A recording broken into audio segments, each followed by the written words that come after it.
নমস্কার বন্ধু, কেমন আছো সবাই? আশা করি সকলেই ভালো আছো। গোবিন্দ স্টাডি সেন্টারের নতুন আরেকটি ভিডিওতে তোমাকে জানাই স্বাগতম। আজকের এই ভিডিওতে আমি দেখাবো কিভাবে খুব সহজে যে কোনো জমি তুমি পরিমাপ করতে পারো। তো আজকের এই ভিডিওতে আমি দেখাবো 4 কোণা জমি পরিমাপ করার সহজ নিয়ম। পরবর্তী পর্বে আমি অবশ্যই 3 কোণা এবং 4 কোণা ব্যতীত যে জমিগুলো রয়েছে সেগুলো নিয়ে আলোচনা করব। আজকের এই ভিডিওতে শুধুমাত্র 4 কোণা জমি নিয়েই আলোচনা করব, খুব সহজে কীভাবে সেই জমিগুলো পরিমাপ করতে পারো। তো আমরা অনেক সময় জমি মাপা নিয়ে সমস্যায় পড়ে যাই। তো আজকের এই ভিডিওটি দেখার পর তুমি আর কোনো সমস্যায় পড়বে না, গ্যারান্টি দিচ্ছি। তো আমরা এখন পরিমাপটি শুরু করতে পারি।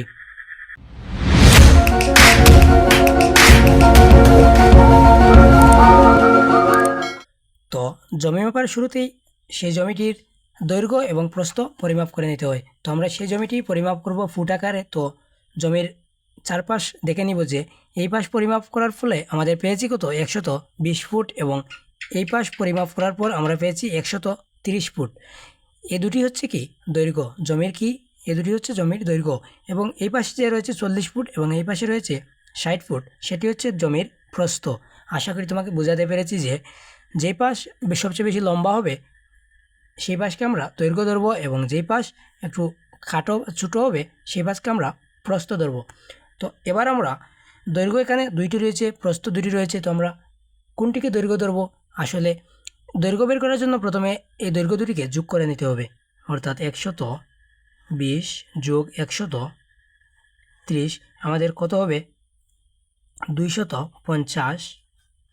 এই 250কে আমরা 2 দ্বারা ভাগ করব। কি করব? 2 দ্বারা ভাগ করব। 2 দ্বারা ভাগ করলে কত হয়? 250কে যদি 2 দ্বারা ভাগ করি তাহলে উত্তর হবে 125। তো আমাদের এটি হচ্ছে 125 হচ্ছে আমাদের কি দৈর্ঘ্য, 125 ফুট। তো এবারে আমাদের রইল কি প্রস্থ।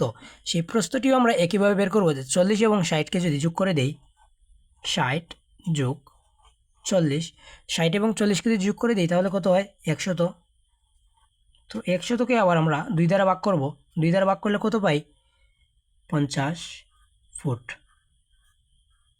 এটি হচ্ছে আমাদের দৈর্ঘ্য এবং প্রস্থ। দৈর্ঘ্য এবং প্রস্থ পেয়ে গেলাম। এবার আমাদের প্রয়োজন কি? জমি মাপার জন্য সবচেয়ে বেশি প্রয়োজন যেটি, সেটি হচ্ছে ক্ষেত্রফল। তো ক্ষেত্রফল নির্ণয় করার সূত্র আমরা জানি কি? দৈর্ঘ্য গুণন প্রস্থ। দৈর্ঘ্য এবং প্রস্থ গুণ করলে কি পাই? ক্ষেত্রফল পাই। তো আমরা এখন ক্ষেত্রফল নির্ণয় করব যে দৈর্ঘ্য গুণন প্রস্থ। এখানে দৈর্ঘ্য রয়েছে 125 ফুট এবং প্রস্থ রয়েছে 50 ফুট।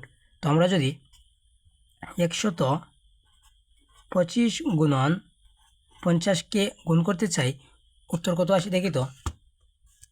125 গুণন 50, উত্তর আসবে 6250। কত আসলো?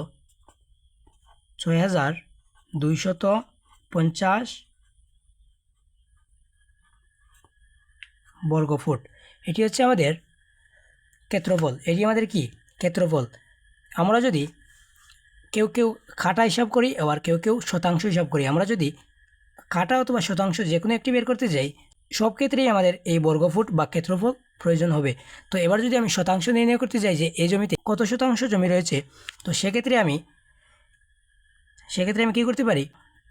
এই 6250কে যদি এখানে যে রয়েছে 1% সমান 435.6 বর্গফুট, আমি 435.6 বর্গফুট দ্বারা ভাগ করলে উত্তর কত হয় দেখি তো।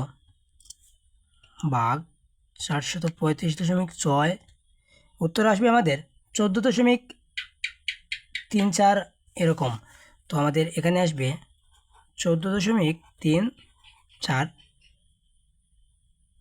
সামথিং কিছু। এই 14.348 হচ্ছে শতাংশ।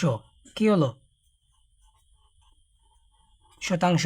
তো এবার যদি তুমি চাও যে এই জমিতে কত কাঠা জমি রয়েছে সেটি বের করবে, তো সেটি বের করাও আসলে তেমন কঠিন কাজ নয়। প্রথমে 6250কে এই 720 দ্বারা ভাগ করবে। 720 দ্বারা কী করবে?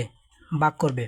তো এটিকে যদি আমি 720 দ্বারা ভাগ করি কত হয় দেখি তো। 6250 ভাগ 720 কত হলো? 8.68। তো এখানে আমাদের উত্তর হবে 8.68 কাঠা।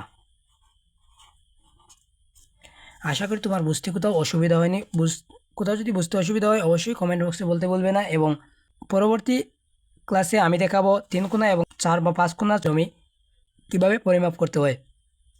তো আজকের ভিডিওটি এই পর্যন্তই। ভিডিওটি ভালো লাগলে অবশ্যই ভিডিওতে একটি লাইক দিয়ে চ্যানেলটি সাবস্ক্রাইব করার অনুরোধ থাকবে। ধন্যবাদ।